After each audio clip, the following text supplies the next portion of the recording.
Hello, কে আপনি? আমি কাকে ফোন দিয়েছেন? সরি, আমি ভুল নম্বরে কল দিয়েছি।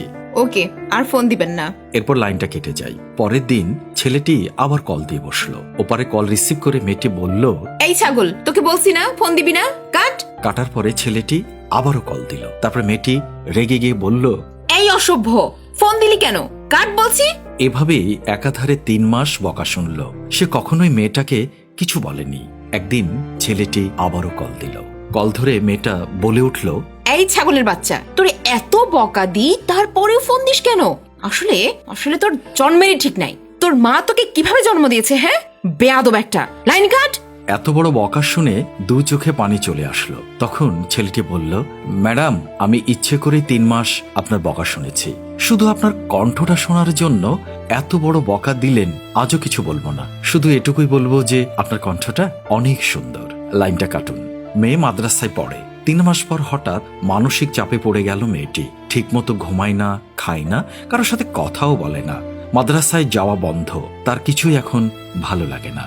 শুধু এটাই ভাবে, ছেলেটাকে এত বড় বকা দিলাম, একটুও প্রতিবাদ করলো না। ছেলেটার কাছে ক্ষমা চাইতে হবে। মেয়ে কল দিল, কিন্তু 6 মাস হয়ে গেল সেই ফোনটা বন্ধ। ছেলের জন্য তার মা বাবা বিয়ে ঠিক করেছে।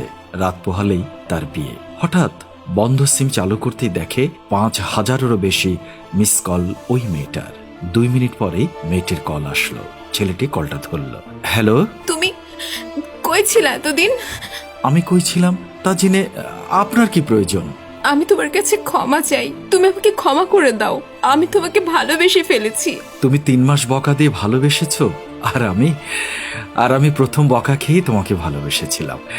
ঠিক আছে, ক্ষমা করে দেব যদি তুমি আমার বিয়েতে আসো। কি করে আসবো? কাল তো আমারও বিয়ে।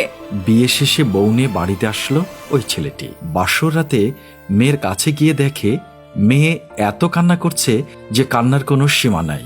বাসর রাতে প্রথম দিনেই মেয়েটি কান্না ভরা কণ্ঠে ছেলেটিকে বলল, এই যে শুনুন, আমার একটা কথা রাখবেন? জি বলুন, নিশ্চয়ই রাখবো। আমি বিয়ের আগে একটা ছেলেকে 3 মাস বকা দিয়েছি। তার কাছে ক্ষমা চেয়ে আমি আপনার সাথে বাসর করব। তার আগে আপনি কি আমার এই ইচ্ছেটা পূরণ করবেন? ও আমার জান, তুমি যাকে বকা দিয়েছিলে আমি সেই ভাগ্যবান ছেলে। আমার মা বাবা যে আমার জন্য তোমাকেই ঠিক করেছে তা আমি জানতাম না।